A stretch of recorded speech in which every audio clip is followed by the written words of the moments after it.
ആത്മീയ ഭോജ്യത്തിൽ നാം ഇന്ന് വിചിന്തനം ചെയ്യുന്നത്. നമ്മോട് തന്നെ നാം ചോദിക്കേണ്ട ഒരു ചോദ്യം: ലജ്ജാകരമായ ചില കാര്യങ്ങളിൽ നാം അഭിമാനം കൊള്ളുന്നത് ദൈവമക്കളായി നമുക്ക് ഭൂഷണമാകുമോ?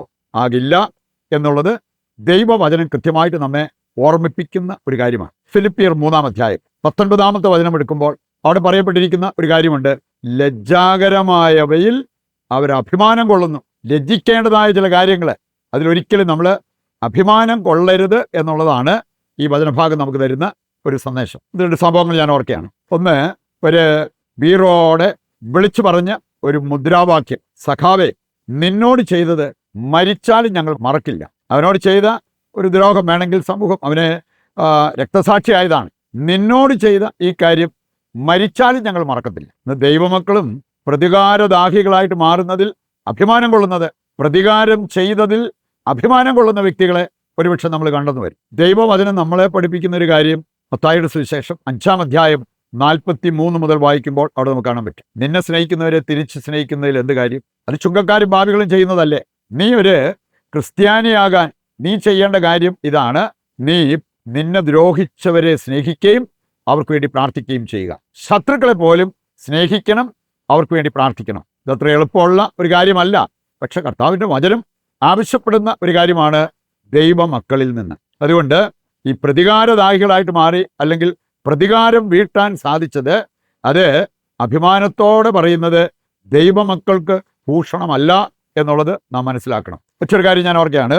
ഒരു സഹോദരൻ അദ്ദേഹത്തിൻ്റെ ഭാര്യയെ നിർബന്ധിച്ച് മൂന്നാമതൊരു കുഞ്ഞിനെയും കൂടി അവർക്ക് ലഭിക്കുന്നു എന്ന് കണ്ടപ്പോൾ വേണ്ട എന്ന് പറഞ്ഞ് ആ കുഞ്ഞിനെ നിർബന്ധപൂർവ്വം അബോർഷനാക്കി. ഇന്നിങ്ങനെയുള്ള ലജ്ജാകരമായ കാര്യങ്ങൾ അവരെ സംബന്ധിച്ചിടത്തോളം ഒരു കുഞ്ഞിനെ ദൈവം നൽകുമ്പോൾ അഭിമാനത്തോടെ ഏറ്റെടുക്കേണ്ടതാണ്. അതിൽ ലജ്ജിച്ചു, അതുകൊണ്ടാണ് അബോർഷന് പോയത്. പിന്നീട് ആ കുടുംബത്തിൽ ആ മകന് വന്ന അനർത്ഥങ്ങളെക്കുറിച്ചൊക്കെ ഞാൻ കേൾക്കുകയുണ്ടായി.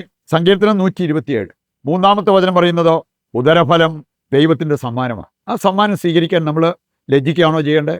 ഓ, മനുഷ്യരെന്ത് പറയും, ഇനിയും ഒരു കുഞ്ഞൂടെ ഉണ്ടാവുക, ഈ പ്രായത്തിൽ ഒരു കുഞ്ഞും കൂടെ ഉണ്ടാവുക, അങ്ങനെയൊക്കെ ചിന്തിച്ച് മനുഷ്യരെന്ത് പറയും, അത് കേൾക്കാനായിട്ട് എനിക്ക് ലജ്ജയാണ്. അതുകൊണ്ട് ആരും അറിയാതെ ഈ കുഞ്ഞിനെ അബോർട്ട് ചെയ്തേക്കാം. ദൈവമക്കൾക്കൊരിക്കലും അഭിമാനിക്കാവുന്ന ഒരു കാര്യമല്ല അത് എന്നുള്ളത് കർത്താവിൻ്റെ വചനം നമ്മെ ഓർമ്മിപ്പിക്കുക. നമുക്കിത് മനസ്സിൽ വെച്ചുകൊണ്ട് ആദ്യമായിട്ട് നമ്മൾ കാണുന്നത്, ലജ്ജാകരമായ കാര്യങ്ങൾ നമുക്കും മറ്റുള്ളവർക്കും ദോഷം ചെയ്യും എന്നുള്ള ആ ഒരു യാഥാർത്ഥ്യം. അത് വചനം നമ്മെ പഠിപ്പിക്കുന്ന. വചനം ലജ്ജാകരമെന്ന് പറയുന്ന കാര്യം ഞാൻ ചെയ്താൽ അത് എനിക്ക് ദോഷമായി മാറും, അതുപോലെ തന്നെ മറ്റുള്ളവർക്ക് അത് ദോഷം ചെയ്യും എന്നുള്ളത് നാം അംഗീകരിക്കേണ്ട ഒരു യാഥാർത്ഥ്യമാണ്. പ്രഭാഷകൻ 22:4-ാമത്തെ വചനം ഇക്കാര്യം നമ്മളെ ഓർമ്മിപ്പിക്കുന്നുണ്ട്: ലജ്ജാകരമായി പ്രവർത്തിക്കുന്ന പുത്രി പിതാവിന് ദുഃഖഹേതുവാണ്. അതുകൊണ്ട് ലജ്ജാകരമായ കാര്യങ്ങൾ അത് മകനാണേലും മകളാണേലും അവർ ചെയ്യുമ്പോൾ അത് ദുഃഖഹേതുവായിട്ട് അവർ മാറും മാതാപിതാക്കൾക്ക് എന്നുള്ളത് ഈ വചനം നമ്മെ ഓർമ്മിപ്പിക്കുക. പ്രഭാഷകൻ 30:13-ാമത്തെ വചനം എടുത്താൽ അവിടെ പറയുന്നു: ശിക്ഷണം കിട്ടാത്ത മക്കൾ ലജ്ജാകരമായ കാര്യങ്ങൾ ചെയ്ത് മാതാപിതാക്കൾക്ക് ദുഃഖഹേതുവാകും. അതുകൊണ്ടാണ് മക്കൾക്ക് നമ്മൾ മാതൃകാപരമായ രീതിയിൽ ശിക്ഷണം നൽകുന്നത്. ശിക്ഷണം കിട്ടാതെ വന്നു കഴിഞ്ഞാൽ അവർ മാതാപിതാക്കൾക്ക് ഒരു ദുഃഖഹേതുവാകാൻ സാധ്യതയുണ്ട് എന്നുള്ളത് കർത്താവ് നമ്മെ ഓർമ്മിപ്പിക്കുക.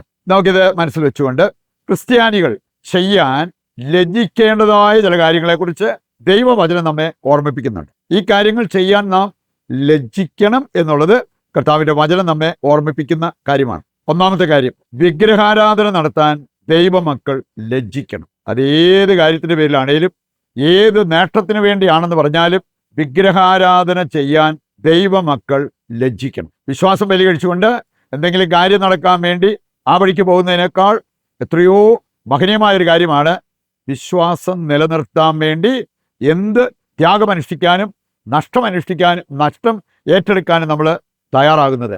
അതാണ് നമുക്ക് യോജിച്ചത് എന്ന കാര്യം നമ്മൾ വിസ്മരിക്കരുത്. ജെറമ്യാ 3:24, നാഹും 1:14 വചനം, ഇതെല്ലാം നമ്മളെ ഓർമ്മിപ്പിക്കുന്ന ഒരു കാര്യമുണ്ട്.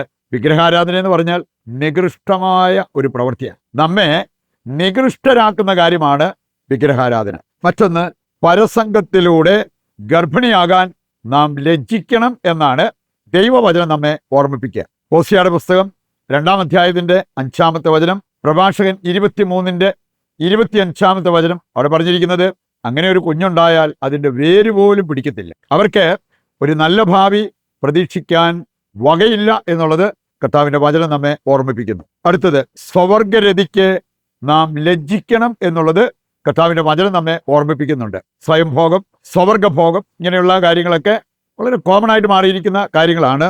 ഈ സ്വവർഗരതി അത് ചെയ്യാൻ നാം ലജ്ജിക്കണം എന്നുള്ളത് കർത്താവിൻ്റെ വചനം നമ്മെ ഓർമ്മിപ്പിക്കുന്നു. റോമ 1:27 പറഞ്ഞിരിക്കുന്നത് ഇത് ലജ്ജാകരമായൊരു കാര്യമാണ്. അവര് സ്വാഭാവിക ബന്ധം വിട്ടിട്ട്, ഒരു സ്ത്രീ പുരുഷനുമായി ബന്ധപ്പെടുന്നത് വിട്ടിട്ട് സ്വവർഗരതിയിലേക്ക് അവർ പോകുന്നു. അത് മ്ലേച്ഛകരമായ ഒരു കാര്യമായിട്ട് ഈ വചനം എടുത്തു കാണിക്കുന്നത് നമുക്ക് കാണാൻ പറ്റും. ഉൽപ്പത്തി 19-ാം അധ്യായം ആദ്യ വചനങ്ങൾ വായിച്ചാൽ അവിടെ നമ്മൾ കാണുന്നുണ്ട് ലോത്തിന്റെ ഭവനത്തിൽ ഉണ്ടായ കാര്യം. ലോത്താവിൻ്റെ പെൺമക്കളെ വിട്ടുകൊടുക്കാം എന്ന് പറഞ്ഞിട്ട് പോലും അത് വേണ്ട, നിന്റെ വീട്ടിൽ വന്നിരിക്കുന്ന ഗസ്റ്റ് ആണുങ്ങൾ, അവരെയാണ് ഞങ്ങൾക്ക് വേണ്ടത് എന്ന് പറഞ്ഞ് ഒരു കൂട്ടം ആണുങ്ങൾ അവിടെ ഒരുമിച്ച് കൂടുന്നത് കാണാൻ പറ്റും. അവസാനം അവര് അന്ധരായി മാറുന്ന ഒരു രംഗം ഈ ഉൽപ്പത്തി 19-ാം അധ്യായം വായിക്കുമ്പോൾ നമ്മൾ കാണുന്നുണ്ട്. മറ്റൊന്ന്, മൃഗഭോഗം, ഭോഗാസക്തി നാം ലജ്ജിക്കേണ്ട ഒരു കാര്യമാണ്. ലേവിയർ 19:19, 20-ാം അധ്യായത്തിന്റെ 15 ഇതെല്ലാം പഠിപ്പിക്കുന്നത് ഇങ്ങനെ ഒരു പ്രവൃത്തിയിൽ ഏർപ്പെടുന്നവരെ കൊല്ലണം, ആ മൃഗത്തെ പോലും കൊന്നുകളയണം. മറ്റൊന്നാണ്, അലസരോട് ഇടപഴകാൻ നാം ലജ്ജിക്കണം. ചിലർ അലസരായിട്ടുള്ളവരോട് കൂട്ടുകൂടി ഇവരും അലസരായി കഴിയുന്ന, അത് ഒരു ദിവസമോ 2 ദിവസമോ ഒന്നും അല്ല, ജീവിതത്തിലുടനീളം അലസരായി കഴിയുന്ന വ്യക്തികളെ നമുക്ക് കാണാൻ പറ്റും. 2 തെസ്സലോനിക്ക 3-ാം അധ്യായം 14-ാമത്തെ വചനം നമ്മെ പഠിപ്പിക്കുന്നത് അലസരോട് ഇടപഴകരുത് എന്നുള്ളതാണ്. അവരുമായിട്ടുള്ള അസോസിയേഷൻ അരുത്. പ്രഭാഷകൻ 41:17 മുതൽ വായിക്കുമ്പോൾ, അതുപോലെ എഫേസസ് 4:19 മുതൽ വായിക്കുമ്പോൾ അവിടെയെല്ലാം സൂചിപ്പിച്ചിരിക്കുന്നത് ഈ ഒരു യാഥാർത്ഥ്യത്തെക്കുറിച്ചാണ്. വീണ്ടും നമ്മൾ കാണുന്നുണ്ട് 17-ാമത്തെ വചനത്തിലൂടെ കടന്നു പോകുമ്പോൾ, മാതാപിതാക്കളുടെ മുമ്പിൽ അസന്മാർഗികളായിരിക്കാൻ നാം ലജ്ജിക്കണം എന്നുള്ളത് കർത്താവിൻ്റെ വചനം നമ്മെ ഓർമ്മിപ്പിക്കുന്ന കാര്യമാണ്. ഇനി നമ്മൾ കാണാൻ പോകുന്ന കാര്യങ്ങളെല്ലാം പ്രഭാഷകൻ 41-ാം അധ്യായത്തിൻ്റെ 17 മുതൽ വായിക്കുമ്പോൾ നമ്മൾ കാണുന്ന കാര്യങ്ങളാണ്. എന്തിനാണ് നാം ലജ്ജിക്കേണ്ടത്? കൃത്യമായിട്ട് കർത്താവിൻ്റെ വചനം നമ്മെ ഓർമ്മിപ്പിക്കുന്നുണ്ട്.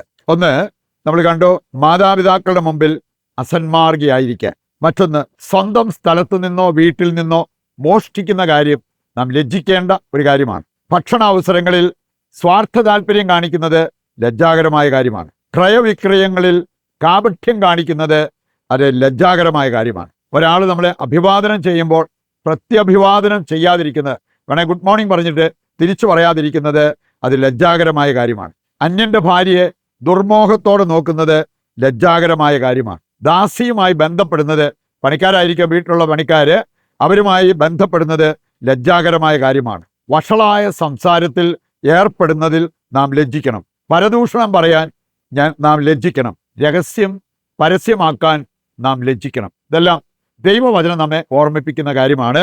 നമുക്ക് ലജ്ജാകരമായ കാര്യങ്ങൾ ഒഴിവാക്കി ജീവിക്കുവാൻ വേണ്ട വിവേകത്തിനും ജ്ഞാനത്തിനും വേണ്ടി ദൈവത്തോട് പ്രാർത്ഥിക്കാം. ദുരഭിമാനികളുടെ മാനസാന്തരത്തിനു വേണ്ടി ദൈവത്തോട് നമുക്ക് പ്രത്യേകം പ്രാർത്ഥിക്കാം.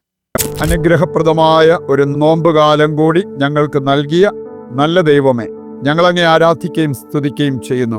പാപം മൂലം ഞങ്ങൾക്കും ഞങ്ങളുടെ കുടുംബങ്ങൾക്കും പ്രപഞ്ചത്തിന് പോലും വന്നുപോയ എല്ലാ വൈകൃതങ്ങളിൽ നിന്ന് ഞങ്ങളെ മോചിപ്പിക്കുകയും ആത്മീയ സമ്പത്തുള്ളവരാകാൻ ഞങ്ങളെ അനുഗ്രഹിക്കുകയും ചെയ്യണമേ. ഇന്നത്തെ ഞങ്ങളുടെ അവസ്ഥ ഏറ്റെടുത്ത് ഞങ്ങളുടെ ഉദ്ദിഷ്ട കാര്യങ്ങൾ അങ്ങ് സാധിച്ചു തരികയും ചെയ്യണമേ. ആമേൻ. നമ്മുടെ എല്ലാ പ്രാർത്ഥനാ നിയോഗങ്ങളും നമ്മുടെ കുടുംബത്തിൻ്റെയും നമ്മുടെയും ആവശ്യങ്ങളെ ദൈവകരങ്ങളിൽ ഏൽപ്പിച്ചുകൊണ്ട് താഴ്ന്ന സ്വരത്തിൽ കർത്താവിനെ സ്തുതിച്ച് ദിവ്യകാരുണ്യത്തിൻ്റെ ആശീർവാദം നമുക്ക് സ്വീകരിക്കാം. യേശുവേ നന്ദി, ഹല്ലേലൂയ ഹല്ലേലൂയ. യേശുവേ ആരാധന ആരാധന ആരാധന. യേശുവേ നന്ദി, യേശുവേ സ്തുതി.